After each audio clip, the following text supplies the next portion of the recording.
मित्रों नमस्कार। मैं डॉक्टर देवेंद्र सिंह। आज हम सब दल बदल कानून 1985 की पृष्ठभूमि पर चर्चा करेंगे कि ये अधिनियम भारत में क्यों लाया गया। जैसा कि हम जानते हैं कि भारत ने संसदीय शासन प्रणाली इंग्लैंड से अपनाई है और इंग्लैंड में दल बदल एक सामान्य सी पद्धति है, क्योंकि वहां पर व्हिप केवल दो मुद्दों पे ही जारी किया जाता है, दो विषयों पर जारी किया जाता है। एक अविश्वास प्रस्ताव के समय और दूसरा धन विधेयक के समय। ब्रिटेन में या इंग्लैंड में सांसदों के बैठने की व्यवस्था सत्ता पक्ष और विपक्ष आमने सामने बैठता है और आमने सामने बैठने के कारण बीच में एक स्पेस होता है, एक जगह बची रहती है।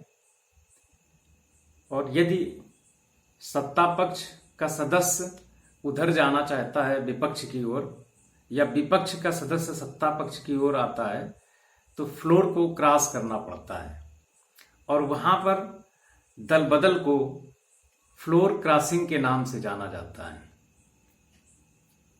अब चूंकि संसदीय शासन प्रणाली को हमने वहां से अडॉप्ट किया है, तो जब भारत में सबसे पहले दल बदल का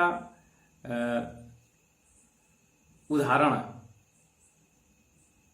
सन 1937 में आता है, जब भारत स्वतंत्रता अधिनियम 1935 के आधार पर जब चुनाव कराए जाते हैं, तो 1937 में मुस्लिम लीग के कुछ सदस्य तत्कालीन सरकार के मुख्यमंत्री गोविंद बल्लभ पंत की सरकार में मुस्लिम लीग के सदस्य शामिल हो जाते हैं। उसके बाद 1950 में भी इस प्रकार की घटनाएं हुई। 1948 में कांग्रेस के कुछ घटक निकल करके कांग्रेस समाजवादी दल नामक नया संगठन बनाते हैं। 1950 में एक बार पुनः उत्तर प्रदेश, तत्कालीन उत्तर प्रदेश, उत्तराखंड सहित में कांग्रेस के विधायक, लगभग 23 विधायक अलग होकर के जन कांग्रेस नामक दल बना लेते हैं। 1958 में पुनः एक बार फिर उत्तर प्रदेश में ही 98 विधायकों ने दल बदल किया। यद्यपि राजनीतिक विद्वानों ने उस समय के दल बदल को राजनीतिक प्रतिबद्धता या सैद्धांतिक दल बदल करार दिया है। जयप्रकाश नारायण ने दल बदल की परिभाषा दी कि जब विधायक या सांसद अपने चुनाव चिन्ह के प्रति अविश्वास उत्पन्न कर देता है या अपने चुनाव चिन्ह से मुंह मोड़ लेता है, तो ये दल बदल कहलाता है। वहीं संविधान विशेषज्ञ सुभाष कश्यप ने लिखा है कि दल बदल अपने दल को छोड़ करके दूसरे दल में शामिल होना कहलाता है। दल बदल का सबसे विकृत स्वरूप 1967 में हरियाणा में आया। हरियाणा नया राज्य बनाया गया था और उस समय एक निर्दलीय विधायक गयालाल ने 15 दिनों में 3 दल बदले। सबसे पहले उन्होंने यूनाइटेड फ्रंट की सदस्यता ली। उसके बाद 2 दिन के अंदर ही कांग्रेस की सदस्यता ली। उस समय हरियाणा में कांग्रेस की सरकार थी। और फिर अगले 15वें दिन उन्होंने जनता पार्टी की सदस्यता ले ली। पूरे भारत में इस दल बदल का बहुत ही ज्यादा विरोध किया गया, क्योंकि यह दल बदल धन लोलुपता और पद लोलुपता के कारण हुआ था।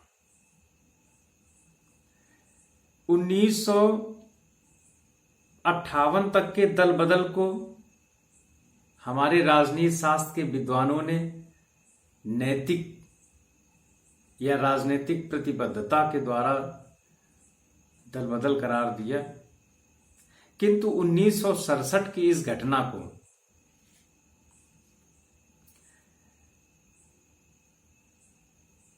सोचने पर मजबूर कर दिया गया कि दल बदल के लिए कानून की आवश्यकता है। केंद्र में इंदिरा गांधी सरकार थी और उनके गृह मंत्री यशवंतराव चौहान जी ने सदन में इस चीज की चर्चा भी की और उनके नेतृत्व में एक समिति भी बनी। समिति ने कानून बनाने का सुझाव दिया। 1973 में दल बदल विधेयक पारित संसद में लाया गया, किंतु आपातकाल और उसके बाद सरकार जाने के कारण से वो विधेयक कानून में नहीं बन पाया। एक बार पुनः मोरारजी देसाई सरकार ने 1978 में इस विधेयक को पुनः प्रस्तुत किया, किंतु दुर्भाग्य से मोरारजी देसाई की सरकार गिर गई और वो विधेयक पुनः एक बार कानून बनने से रह गया। फिर उसके बाद 1985 में राजीव गांधी सरकार ने संसद में ये विधेयक लाए और यह विधेयक पारित हो गया। इस विधेयक में दल बदल और दल विभाजन 2 तत्वों का वर्णन किया गया। इस विधेयक में दल बदल को प्रतिबंधित कर दिया गया, व्यक्तिगत दल बदल को प्रतिबंधित कर दिया गया, किंतु 1/3 सदस्य यदि अपनी मूल पार्टी से हट करके अपना दल बनाना चाहते हैं या किसी और दल में विलय होना चाहते हैं, इस बात की इसमें छूट दे दी गई। आगे चल करके भारतीय संविधान की अनुसूची में 10वीं अनुसूची जोड़ी गई। इसको कानूनी रूप से संरक्षित किया गया।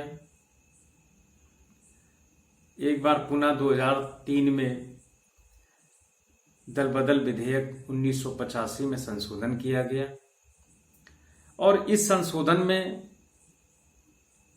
कुछ चीजों को परिवर्तित किया गया। इसमें दल बदलने की 1/3 की सीमा को 2/3 कर दिया गया।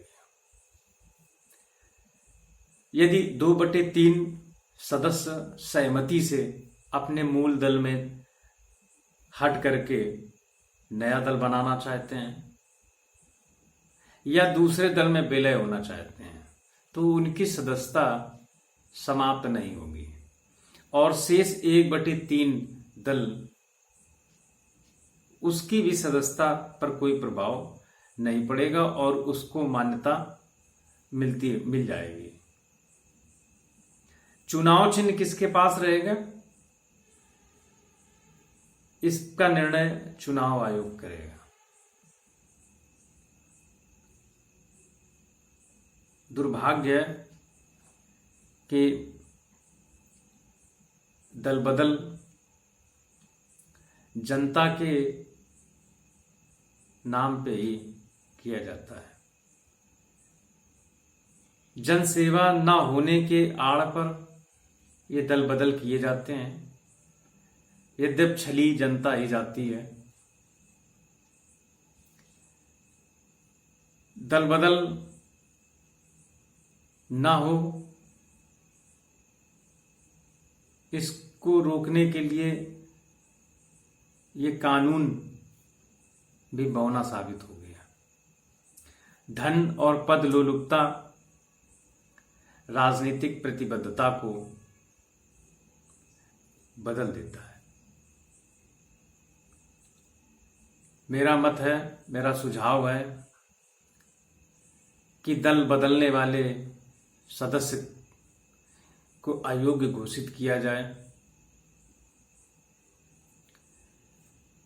उसके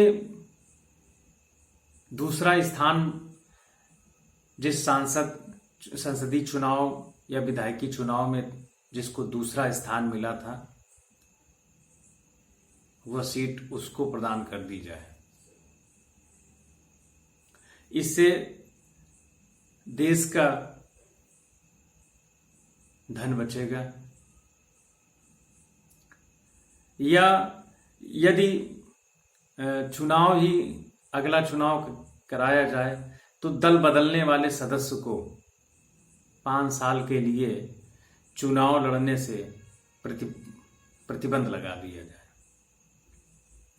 आवश्यकता है, चूंकि जनता की सेवा की आड़ में ही हमारे जनप्रतिनिधि अपनी राजनीतिक प्रतिबद्धता बदलते हैं और यह बहुमत के साथ विश्वासघात है।